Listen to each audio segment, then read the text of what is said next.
Salut les Anacalypsiens, bienvenue dans cette nouvelle vidéo d'Anacalypsie. Donc aujourd'hui on va parler de The Last of Us épisode 7, le fameux épisode du coup Left Behind, qui fait du coup référence au DLC de The Last of Us partie 1. Qui du coup je sais pas pourquoi parce que quand je sais pas si vous avez remarqué mais quand dans mes titres je mets toujours le titre de l'épisode et comme sur Wikipédia, ils sont pas en français, même sur le Wikipédia français, bah du coup, je mets les noms des épisodes en anglais. Et du coup, en recherchant ça, j'avais vu un épisode qui s'appelait Left Behind.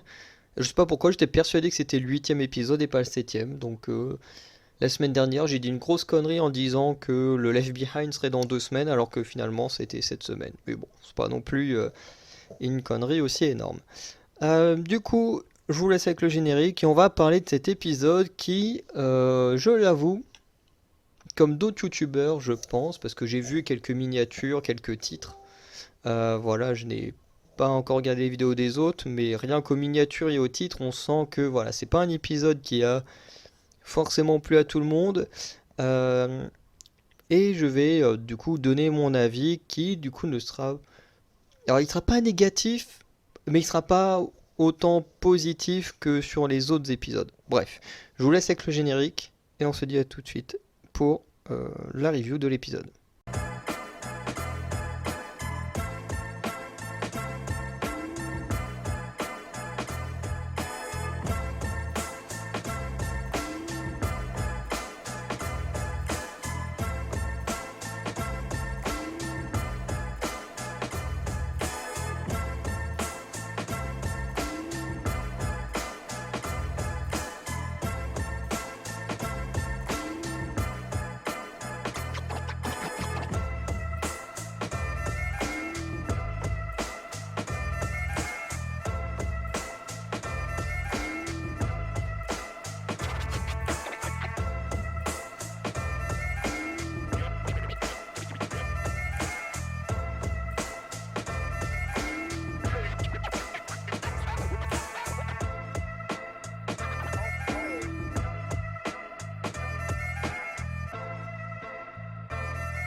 Du coup, on reprend l'histoire directement après la blessure et la fuite de Ellie et Joël de l'université de je ne sais plus quoi. Euh, et du coup, on les retrouve dans une maison. Ellie va essayer de soigner Joël, je vais dire Soniel. Joël lui demande de partir. Et du coup, Ellie va monter à l'étage, elle va ouvrir une porte et hop, le truc s'arrête là. On passe en mode flashback. Alors normalement, dans le jeu, le flashback, il se fait pas exactement à ce moment-là. Il se fait, je pense, plutôt dans l'histoire, puisque le flashback, normalement, se passe dans un centre commercial, histoire que ça fasse le lien. Voilà, on est dans un centre commercial en train de fuir. Parce que techniquement, dans le jeu, ils sont encore poursuivis par des gens qui viennent de tuer dans l'université. Donc là, à ce moment-là, ils ont pris une cachette dans un centre commercial. Et du coup, on a le flashback d'Ellie qui se passe également dans un centre commercial. Donc ça fait beaucoup plus le lien dans le jeu que ici, où ils sont dans une maison. Alors maison qui n'est pas n'importe laquelle non plus, hein. Cette maison, c'est bien une maison comme ça, où Joël après est également en train de se reposer quand Ellie ensuite part à la chasse et se retrouve bloquée avec David. Voilà, et qu'en même temps elle cherche de quoi le soigner. Euh, mais voilà, en tout cas, normalement le flashback il se fait à un autre moment et pas forcément celui-là, mais bon, ça reprend quand même des éléments du jeu. Ensuite, voilà, on découvre un peu le quotidien de Ellie à la Fedra. On voit qu'elle a toujours été un peu cette adolescente rebelle et tout ça. Donc, on découvre qu'elle n'a pas tant changé que ça. Ce qui en même temps n'est pas étonnant. Faut pas oublier que Ellie, techniquement, elle a 14 ans dans The Last of Us Partie 1. Ensuite, 18 ans dans The Last of Us Partie 2. Donc, ça reste encore une gamine, donc c'est normal qu'elle ait ce côté un peu rebelle, effronté et tout ça, avec les adultes notamment. Voilà, parce que même nous tous, adolescents, on a tous eu ce comportement-là avec l'autorité. Et pourtant, même moi qui ai toujours été un caractère très calme, très posé, très serviable, hein, même mes parents ils le disent, hein, ils ont rarement eu des choses à me reprocher dans mon enfance ou mon adolescence. Et pourtant, ça m'est quand même arrivé des fois de les envoyer chier ou d'avoir des coups, des coups de nerfs. Donc voilà, c'est plutôt normal pour des ados d'être aussi casse-couilles. Bref. Du coup, Ellie reçoit la visite en pleine nuit de Riley, voilà, qui a disparu depuis 3 semaines. Alors il y a un truc avec les 3 semaines, puisque là, on a Riley qui a disparu pendant 3 semaines, et ensuite le début, enfin le moment où Joel rencontre Ellie et qu'ils apprennent qu'elle a été mordue, c'était il y a 3 semaines du moment bah, qu'on vient de voir, où elle vient de se faire mordre, donc c'est assez marrant. Je sais pas si dans le jeu c'est pareil, il y a cette temporalité de 3 semaines comme ça. Bref, c'est pas hyper intéressant, mais ça vient de. Enfin, j'ai juste d'y penser que c'est à chaque fois la même temporalité. Bref. Riley va lui avouer avoir rejoint les Lucioles, ce qui est quand même assez risqué. Alors, c'est vrai qu'elles ont une relation où elles sont hyper proches, très fusionnelles, pareil dans le jeu.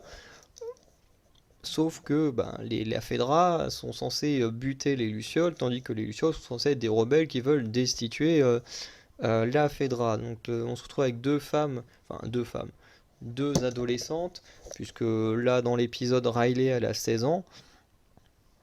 Du coup on se retrouve avec deux adolescentes qui s'aiment, mais qui en même temps font partie d'un camp ennemi. Donc c'est un peu un Roméo et Juliette, mais en version homosexuelle, quoi. Euh, Et du coup, un peu plus tard, Riley va expliquer euh, comment elle a rejoint les Lucioles. Et du coup, c'est du fait que les Lucioles ont remarqué qu'elle arrivait super bien à se dissimuler dans la ville, notamment aux yeux de la Fedra. Et du coup, ils vont décider plus ou moins de la recruter.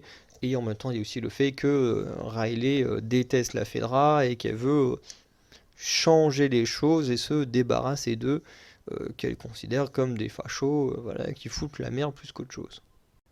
Je reviendrai un peu après sur ce qu'ils découvrent dans le centre commercial, parce que c'est peut-être la partie où j'ai le plus de choses à dire, donc autant le garder pour la fin. Du coup, on a Riley qui, du coup, a quitté la Fedra, comme j'ai dit, et on en découvre un peu plus. Et elle nous dit que normalement, elle va bientôt avoir 17 ans, donc dans un mois. Et qu'en fait, ben, la Fedra voulait l'affecter à un poste, et ce poste c'était la surveillance des égouts. Super. Et du coup, elle n'a pas envie de passer sa vie à surveiller des égouts, donc elle préfère se casser. Et puis avec tout ce qu'on a dit avant, où elle déteste la Fedra de base, bah forcément, ça donne pas envie de rester à travailler avec eux, quand le seul boulot qu'ils veulent te donner, c'est de surveiller des égouts. Euh, Ensuite, en jouant dans la salle d'arcade, dont je reviendrai après, parce que la salle d'arcade c'est un de mes moments préférés dans Left Behind, donc je reviendrai là-dessus après. Vraiment, elles vont jouer et les filles vont réveiller un infecté. Infecté qui va mettre 10 ans, 10 ans à aller les attaquer. Le machin, il les entend. Normalement, les infectés, dès qu'ils t'entendent, que ce soit infecté, claqueur, rôdeur, colosse, n'importe quoi, normalement, dès qu'il t'entend, il t'attaque. Là, lui, il est là, il se réveille. Et je sais pas, ça doit être un papy infecté ou je ne sais quoi, mais il met je ne sais combien de temps à venir les attaquer. C'était long. J'ai pas compris pourquoi ils ont montré le moment où il se réveille là pour qu'il attaque beaucoup plus tard. Ouais, c'était un peu con, je trouve. Un peu plus tard, du coup, on a Riley qui va offrir à Ellie le volume 2 du livre des blagues de merde. Donc on retrouve dans des épisodes un peu antérieurs dans la série où elle fait des blagues à Joël et tout. Voilà, donc maintenant on sait d'où il vient. Ellie découvre également que Riley est en planque dans le centre commercial, que c'est là qu'elle a été en planque par les Lucioles, et elle découvre des bombes, enfin des trucs comme ça.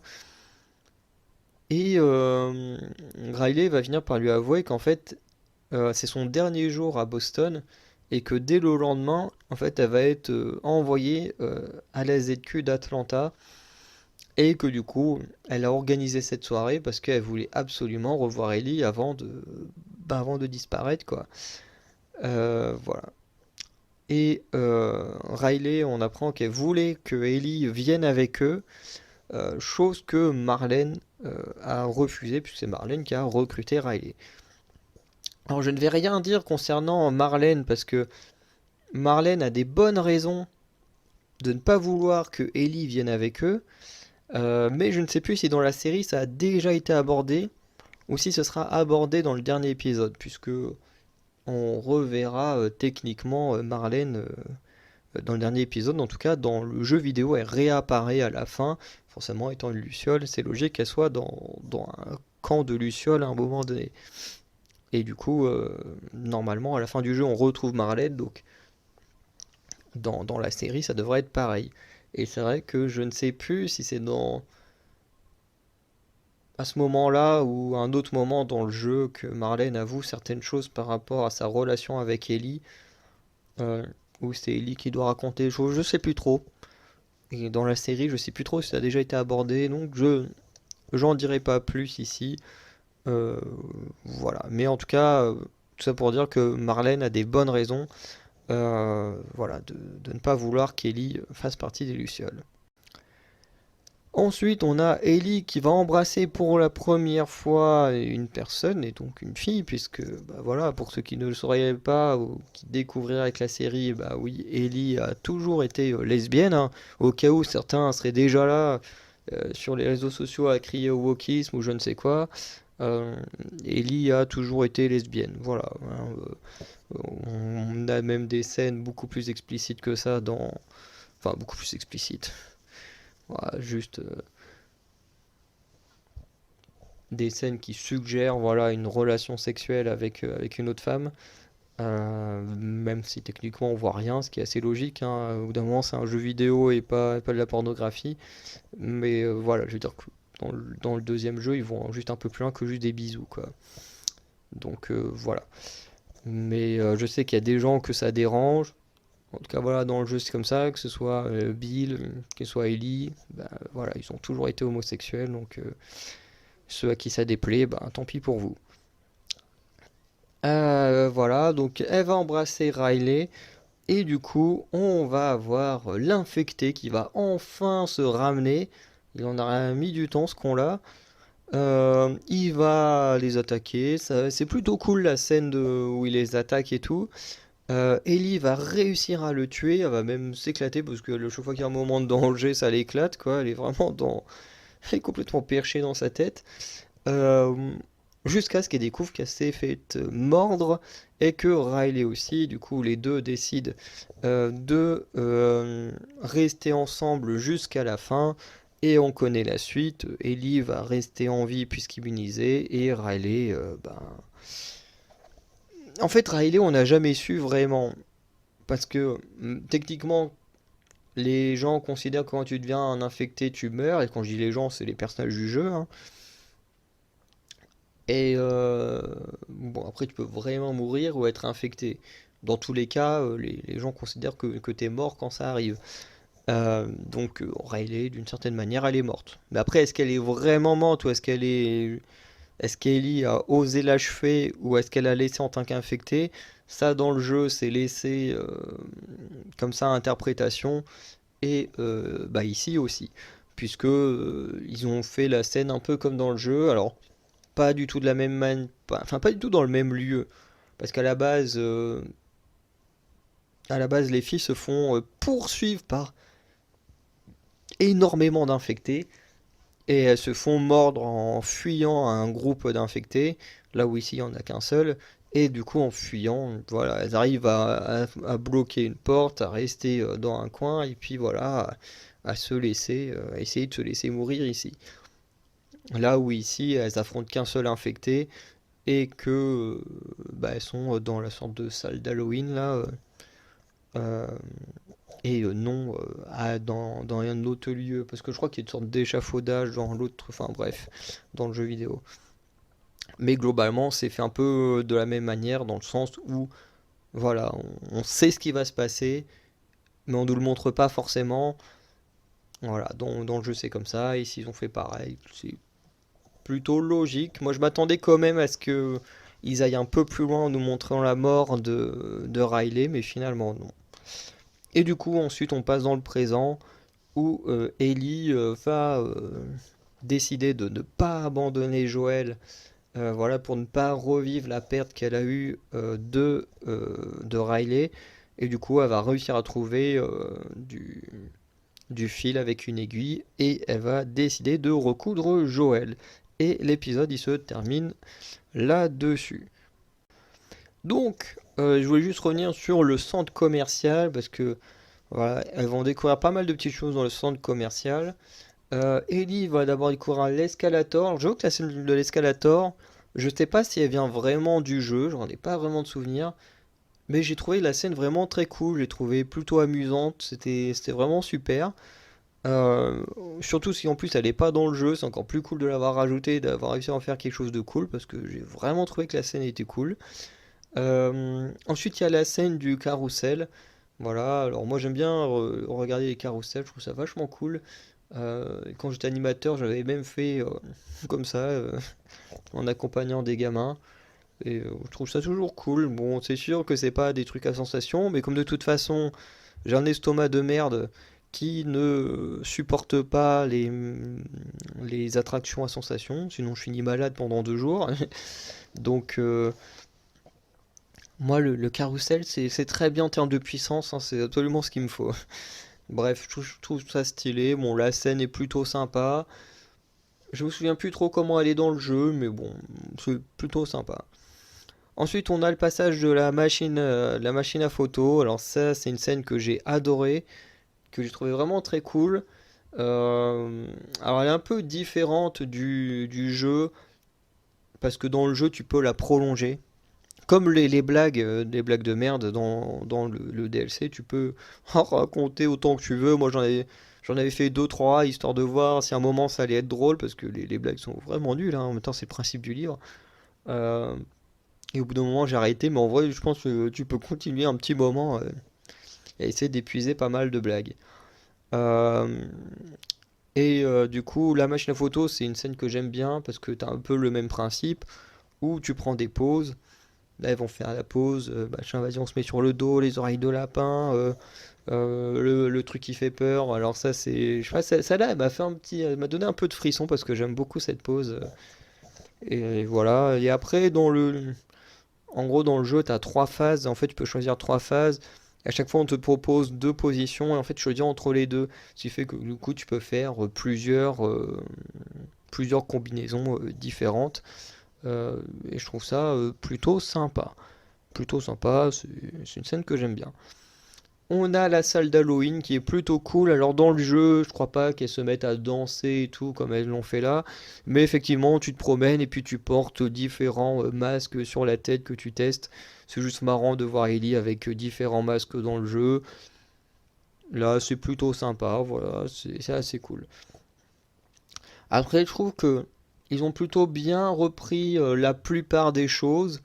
Je crois que de mémoire, la seule chose qui n'a pas été reprise, c'est le moment où dans le jeu, Ellie et Riley je vais dire détestent, décident de faire un concours de celui qui brisera le plus de vitres. Donc en gros, en fait, elles sont en hauteur, il y a des voitures en dessous, et il y a des briques, et tu dois être le plus rapide à briser toutes les vitres, pare-brise compris, de la voiture. Ça, je peux comprendre qu'ils l'ont enlevé. Une voiture, ça coûte cher.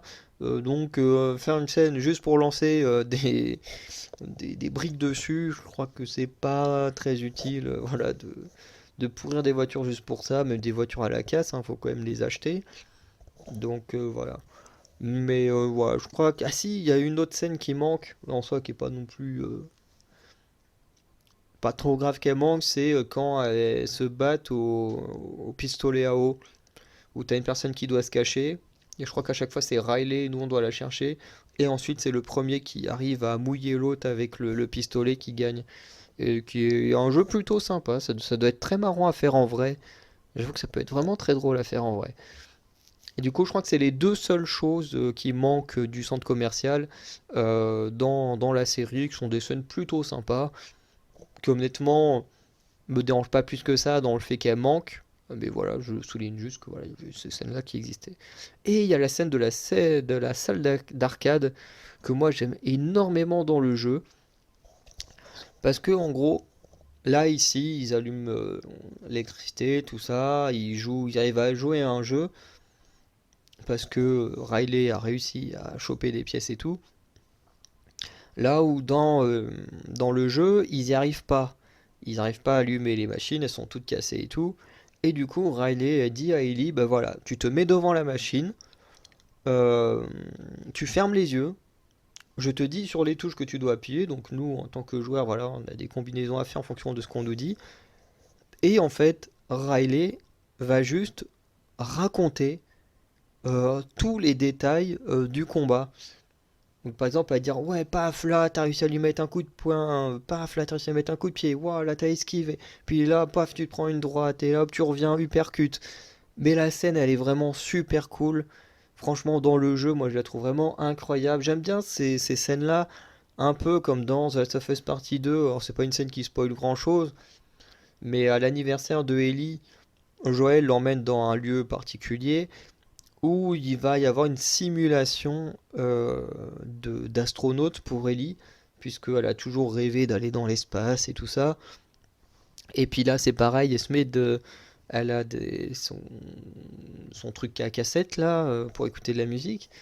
Elle met ses écouteurs, elle met un casque d'astronaute, et en fait, sur la cassette, c'est juste un enregistrement d'un décollage de fusée. Et du coup, elle est juste en train d'écouter ça, et la façon que c'est fait, voilà, t'as Telly qui a les yeux fermés, qui imagine la scène et tout. Enfin, c'est juste magnifique. Et le jeu dans la salle d'arcade, dans le jeu, bah, c'est quasiment ça. C'est ce genre de truc-là. Donc là, bon, dans la série, ils ont réussi à jouer. Là où dans le jeu, c'est plus voilà, Riley qui raconte ce qui se passe et Ellie qui essaye d'imaginer. Et j'aime beaucoup ces scènes-là dans les jeux, qui sont vraiment très très cool. Bref. En tout cas, j'ai plus grand chose à dire sur l'épisode. Du coup, en bilan, je dirais que sur l'épisode, effectivement, je suis assez mitigé. Contrairement au chef Otaku qui, sur sa miniature ou son titre, a mis ouais, faut que je m'ennuie, je suis à deux doigts de m'endormir, un truc comme ça. J'irai pas jusque là, même si effectivement certaines scènes sont un peu longues et tout ça. Là où dans le jeu, comme c'est toi qui joues, ben, ça a moins cette sensation de longueur sur le DLC. Mais ici, en fait, ce qui est dommage, c'est que l'épisode avec Bill et Frank, il fonctionnait bien parce qu'il apporte quelque chose, mais réellement quelque chose euh, en termes de scénaristique. Ça apporte vraiment quelque chose que ça permet à Joël de vraiment prendre confiance, pas confiance, mais prendre conscience de son rôle par rapport à Ellie, de son rôle de protecteur qu'il est censé faire, et surtout qui découlera de ce qu'on aura à la fin de la saison. Et l'épisode de Bill et Frank est là justement pour mettre en place toute l'évolution qu'aura Joël par rapport à Ellie et qui mèneront à ce qui se passera dans le dernier épisode. Là, ici, ce qui est dommage, c'est que l'impact n'est pas aussi fort que le message qu'est censé véhiculer Bill et Frank à travers Joël et Ellie.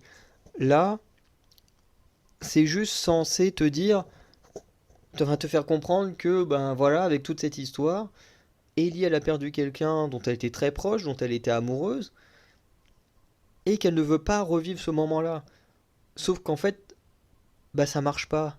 Et ça marche pas parce que, ben, dans l'épisode précédent, Ellie l'a déjà dit, en fait, qu'elle tient à Joël et qu'elle veut pas le perdre, qu'elle veut rester avec. Donc quand on essaye de nous faire le coup au début d'épisode de Ellie qui a deux doigts de se casser, qu'on a tout le flashback, jusqu'à la morsure de Riley, et puis qu'au final, on la voit se dire en mode, bah non, je peux pas partir, faut que je sauve Joël. Bah en fait, cette tentative de nous dire, bah tiens, elle allait l'abandonner, bah en fait, ça marche pas. Et ça marche pas justement parce que on le sait déjà que Ellie tient énormément à Joël, qu'elle ne veut pas le perdre. Donc on se doute qu'elle allait tout faire pour le sauver. Et je trouve ça très dommage parce qu'ils auraient pu faire un truc très bon, avec un message très fort, et qui au final ne fonctionne pas. Alors j'avoue que j'ai quand même été très ému de la scène où Riley explique oui, on n'a que trois solutions, soit c'est se mettre une balle, soit c'est faire comme si de rien n'était, ou voilà. J'avoue que ce moment-là m'a touché et tout, hein. Je dis pas que l'épisode est nul, j'ai quand même passé un bon moment devant l'épisode, mais j'avoue que quand je me rematerai cette saison 1, bah, j'avoue que l'épisode 3 et l'épisode 7, c'est les deux épisodes que j'aurais pas spécialement envie de revoir, parce qu'ils sont un peu longs, ils mettent des choses en place que bon, moi je connais déjà en ayant joué au jeu, que je connaîtrais déjà pour avoir déjà vu la saison, donc je pense que quand je me rematerai la série, épisodes 3 et 7 sont des épisodes que je pourrais skipper facilement. Et encore une fois, pas qu'ils sont mauvais, mais que bah, l'épisode 3, voilà, l'histoire d'amour, elle était très belle, mais j'avoue que les épisodes flashback, c'est pas trop mon kiff. Et là, c'était pareil, on est à nouveau sur un épisode flashback et qui, en plus, en termes de symbolique, apporte beaucoup moins que celui de l'épisode 3. Bref. En tout cas, je le répète, j'ai trouvé ça bon, mais pas aussi bon que les autres épisodes, et c'est un peu dommage. Du coup, euh, je vais m'arrêter là. N'hésitez pas à me dire en commentaire ce que vous avez pensé de cet épisode 7, si vous l'avez aimé ou si vous ne l'avez pas aimé. Voilà, n'hésitez pas aussi à me dire si vous aimez bien les épisodes flashback ou pas. Moi, peu importe les séries, hein, là, c'est même pas une question de couple homosexuel ou de The Last of Us, quoi que ce soit. Dans toutes les séries, les épisodes flashback, je déteste ça. C'est aussi simple que ça. Dans Prison Break, la saison 1, l'épisode flashback, je l'esquive tout le temps parce que j'aime pas cet épisode-là. Parce que je vois pas l'intérêt de faire un épisode flashback. En plus, quasiment tous les persos ont déjà un peu raconté pourquoi ils étaient en prison. Donc, nous le remontrer, j'en ai un peu rien à foutre. Bref, voilà, je préfère quand même préciser. Donc voilà, n'hésitez pas à me dire tout ça. Sinon, n'hésitez pas à aller checker les autres vidéos de la chaîne Movies and Series ou d'aller checker les autres vidéos des autres chaînes Anacalypsis si d'autres sujets vous intéressent. Et sinon, on se dit à très bientôt pour de nouvelles vidéos. Allez, ciao les Anacalypsiens.